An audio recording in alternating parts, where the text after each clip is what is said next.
ডেকে নিচ্ছি আমাদের পরবর্তী প্রতিযোগীকে। এবারে কে আসছে? এবার আসছে শিতাব তাহমিদ। শিতাব সব ধরনের গান করতে চেষ্টা করে। সে গ্র্যান্ড অডিশনে গিয়েছিল একটি নজরুল সঙ্গীত। এবার সে গাইবে শ্রদ্ধেয় শিল্পী মাহমুদুন নবীর অত্যন্ত জনপ্রিয় একটি গান গানেরই খাতায়। গানটি লিখেছেন শ্রদ্ধেয় গীতিকার গাজী মাজহারুল আনোয়ার এবং গানটি সুর করেছেন শ্রদ্ধেয় সুরকার Subal Das. All the best Shitab, স্টেজে চলে যাও।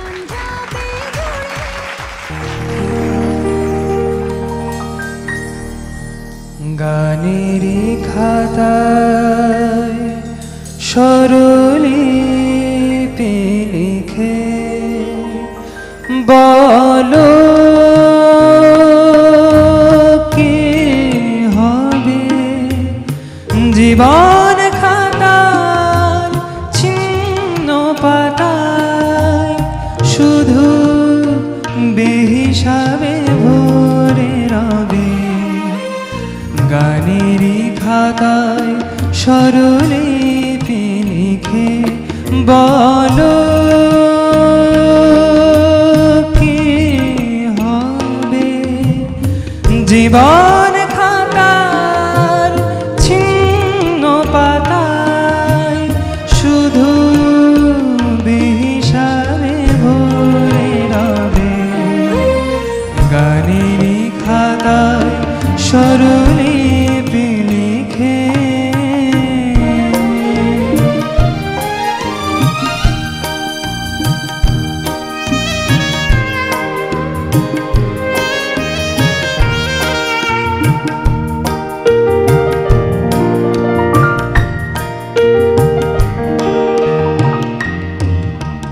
মন নিয়ে লুকোচুরি খেলে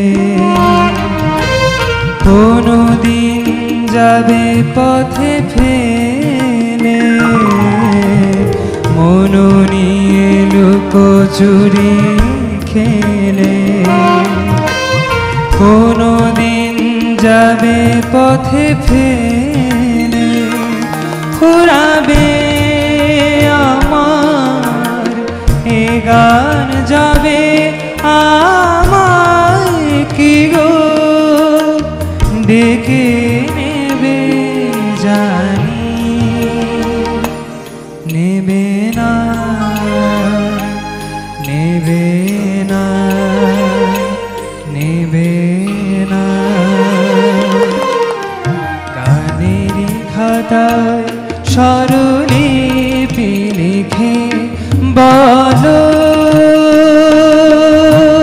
কি হবে জীবন খাতার ছিন্ন পাতায় শুধু বেহিসাবে ভরে রবে।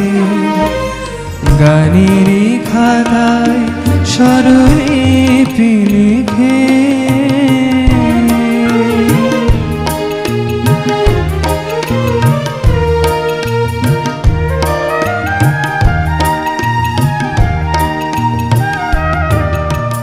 যে কুড়ায় কাচের গুঁড়ো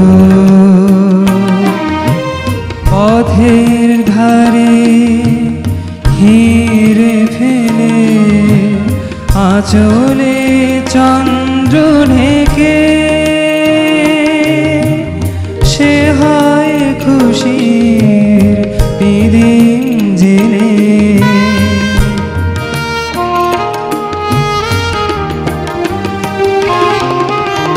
গান শুনে ভালো লাগে যারে এত দেখেছেন নিকতারে। গান শুনে ভালো লাগে যারে এত দেখেছেন নিকতারে। ঠিকানা তোমার বলো কবে সুরের রেখায় এঁকে দেবে জানি নেবে না দেবে না দেবে না।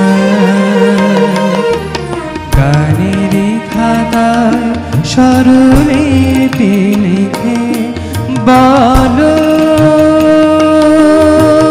কি হবে জীবন খাতার ছিন্ন পাতায় শুধু বেহিসাবে ভরে রবে গানের খাতায় স্বরলিপি লিখে।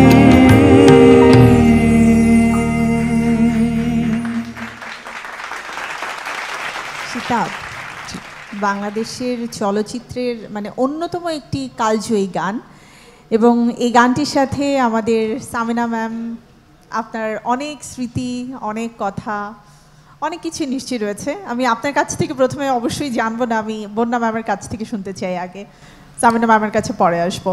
তৈরি গলা সেহেতু যে কোনো গান গাইলেই, আর আজকের গানটা খুব ভালো লেগেছে, আমার খুব ভালো লেগেছে। একটা দুটো মাইনর দু এক জায়গায় একটু এদিক ওদিক মানে একটুখানি স্লিপ হয়েছিল, কিন্তু তুমি এত সুন্দর করে গেয়েছো যে আমার ওইগুলি আর মনে হয় না যে ওটা ইম্পর্টেন্ট।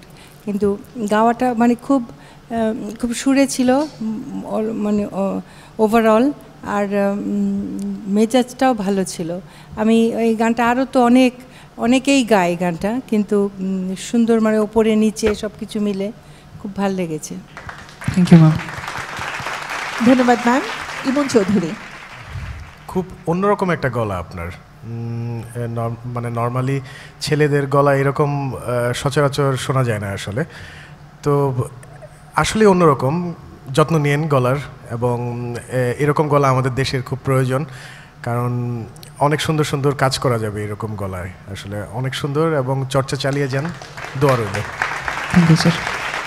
ধন্যবাদ। আমাদের অত্যন্ত শ্রদ্ধেয় বাংলাদেশের সঙ্গীতাঙ্গনের একজন আমি বলবো পুরোধা ব্যক্তিত্ব, এবং তার দুজন সুযোগ্য কন্যাকে আমরা পেয়েছি, ফাহমিদা নবী ম্যাম এবং সামিনা চৌধুরী। আমি মাহমুদুন নবী স্যারের কথা বলছি, আমাদের সকলের শ্রদ্ধেয় ম্যাম। ওর গান সম্পর্কে শুনবার আগে এই গানটি নিয়ে আপনার যদি কোনো স্মৃতি থেকে থাকে স্যারের সাথে। আসলে মানে আব্বা যখন গানটা রেকর্ডিং করে তখনকার কোনো স্মৃতিই আমাদের কাছে নেই। আমি তখন হয়েছি কি না সেটাও আমার মনে পড়ে না, মনে হয় হয়নি তখনও, কারণ এটা তো অনেক আগের গান, সেই কত বছর আগের গান।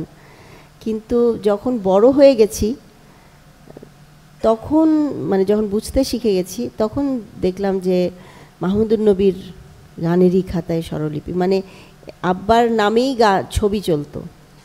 হ্যাঁ, মাহমুদুন নবীর গান আছে মানে রাজ্জাক আছে সেখানে, হ্যাঁ রাজ্জাক আছে মানে সেখানে মাহমুদুন নবীর কণ্ঠ আছে, আর সে গানগুলো হয়ে যাবে একেবারে।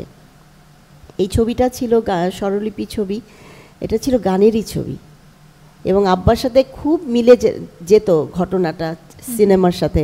ছেলেটা গানের জন্য বাবার বড়লোক বাবার কাছ থেকে টাকা পয়সা যা দিয়েছিল সেগুলো নিয়ে চলে আসে, তারপরে এসে সে গান গায়। তো আমার বাবাও কিন্তু তার কলেজের বেতনটা নিয়ে ওটাতে আর কলেজে না দিয়ে সোজা করাচি, হ্যাঁ সেভাবেই শুরু আমার আব্বার ওই মানে ওখানে। তারপরে তো নিজের স্বপ্নকে পূরণ করার লক্ষ্যে তিনি, তারপরে আব্বাকে যারা পেয়েছে তারা আর আব্বাকে ছাড়েনি, হ্যাঁ। কিন্তু পরের দিকে তো আব্বা বাংলাদেশের টানে চলেই এলেন বাংলাদেশে। এই হলো কথা। এত সুন্দর একটা গান, আমরা তখন থেকে ভাবতাম যে কেন এত জনপ্রিয় গানটা, কেন এত ভালোবাসে মানুষ গানটা।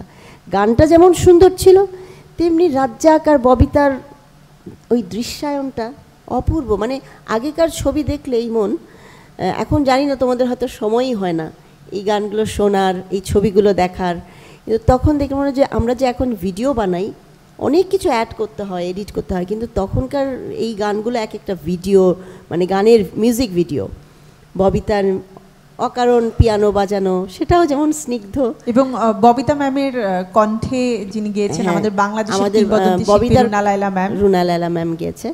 তারপরে রাজ্জাক গাচ্ছে, মানে অসাধারণ সেই সব মিলিয়েই আর কি কথা আর সবচেয়ে বড় কথা আব্বার যে মানে মাহমুদুন নবীর যে সরল একটা প্রেজেন্টেশন, আব্বার কোনো মানে অযাচিত নাক বা দরাজ করার একটা মানে অকারণ প্রচেষ্টা, বা কিছু মানে কোনো অযাচিত কিছু আরোপ করা হতো না আব্বার গলা দিয়ে। এই জন্যই গলাটা এত মানুষের কাছে ছিল, সব গানই আব্বার জনপ্রিয় হয়ে যেত। তো আজকে সেই গানটা তুমি অ্যাটেম্প্ট করলে। গতবার তো গাইলে একেবারে ক্লাসিক্যালের উপরে ক্লাসিক্যাল, আজকে একটা পিওর রোমান্টিক গান। হ্যাঁ, আর আব্বা তো অত কাজ দিত না। হেমন্ত মুখোপাধ্যায় যেমন সিম্পলভাবে গান গাইত, আব্বাও কিন্তু খুব সিম্পলভাবে রোমান্টিক ভয়েসটাকেই সে শুধু হাইলাইট করত। তো তুমি সেই গানটা গাইলে, অনেক ম্যাচিউরড একটা ব্যাপার তোমার ভেতরে আছে এবং সেটাই ফুটে উঠেছে। খুব ভালো লেগেছে আমার। মানে আব্বার স্টাইলটাকে তুমি নিয়ে পুরা তোমার গলাটাকে তুমি দিয়েছো। Thank you ma'am. সুন্দর, আরও অনেক ভালো হবে তোমার গান, খুব ভালো লেগেছে। দোয়া করবেন। ধন্যবাদ ম্যাম। তোমার জন্য অনেক অনেক শুভকামনা রইল।